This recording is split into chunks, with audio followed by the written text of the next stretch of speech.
सबसे पहले मैं बात करना चाहूंगा 1990-91 में कारगिल और काक्सर क्षेत्र में जो बड़ा भारी झड़प हुई थी, इंट्रूजन हुई थी, जिसको बिल्कुल दबा दिया गया था उस वक्त की सरकार ने, क्योंकि बहुत सारी अहम जो हमारी जमीन थी 1987 में, वहां पे दुश्मन धीरे धीरे इंट्रूड करके आगे बढ़ता आ रहा था और उसने चुपके से बहुत अहम हमारी जो जगह क्षेत्र है वहां कारगिल में, जो कि रोड से सबसे नजदीक है श्रीनगर लेह हाईवे के, उस पे कब्जा कर लिया था। दुश्मन ने सारी हाइट्स पकड़ रखी थी।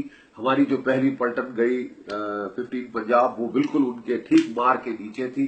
दिन में तो हरकत करने का कोई सवाल नहीं था, खाना बंकरों में बनता था, यहां तक कि लोगों को लैट्रिन भी वहां डब्बों में करनी पड़ती थी और बाहर फेंकनी पड़ती थी, क्योंकि दुश्मन सिर के ऊपर बैठा था।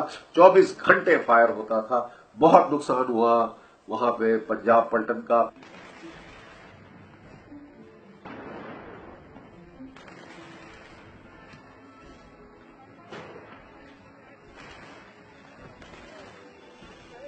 फिर उसके बाद महार पलटन आई, उनका भी काफी नुकसान हुआ। फिर हमारी पलटन को वहां लाके 2 साल पक्का हमको बोला कि हम टिक के रहेंगे वहां पे, और हमने वहां पे जवाबी कार्रवाई शुरू की थी पाकिस्तान की। मैं आपको एक छोटी सी कहानी सुनाता हूं कि वहां हमारा एक बीएसएफ का पोस्ट था।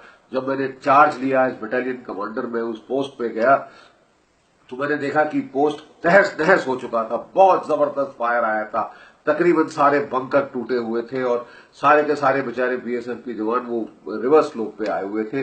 आगे की पोस्ट में केवल एक बंकर रह गया था, जिसमें हमारी एयर डिफेंस का एक हवलदार राजे सिंह होता था बेचारा, वो वहां था। तो उसने बोला, साहब मैं आपसे अकेले में बात करना चाहता हूं। मैंने कहा क्या हुआ?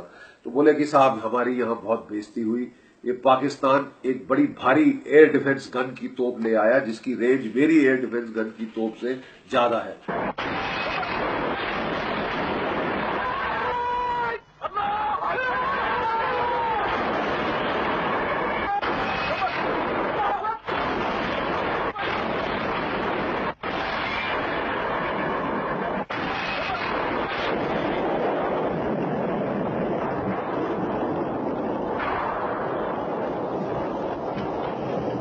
उसको रेंज के बाहर रखा और ताबड़तोड़ यहां पे फायर किया, और जो 100 यहां पे मट्टी के तेल के बैरल थे वो सब के सब जल गए।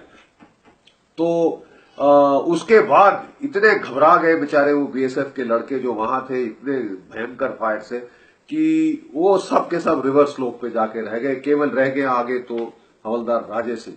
और उसने बोला साहब कि वो जो थे, उन्होंने फिर पाकिस्तानियों ने हमको अच्छी तरह मार लगा के अपनी नाक चढ़ाने के लिए वो अपने अपने बंकरों पे निकल आए और उन्होंने छत पे आके भंगड़ा किया कि अगर मां का दूध पिया है तो मार लो। और लोग इतने घबरा गए थे यहाँ पे कि किसी ने फायर नहीं किया।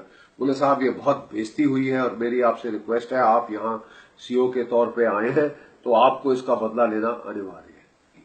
ये कारगिल की शुरुआत थी, ये इंट्रूजन का पहला ट्रेलर था। बड़े अफसोस की बात कि उस वक्त की सरकार ने इसको बिल्कुल छुपा दिया, इसको बिल्कुल दबा दिया, दफना दिया कारपेट के नीचे। और रिजल्ट ये हुआ कि जब दूसरी बार वहां इन्फिल्ट्रेशन हुई तो हम बिल्कुल अचंभे में पकड़े गए।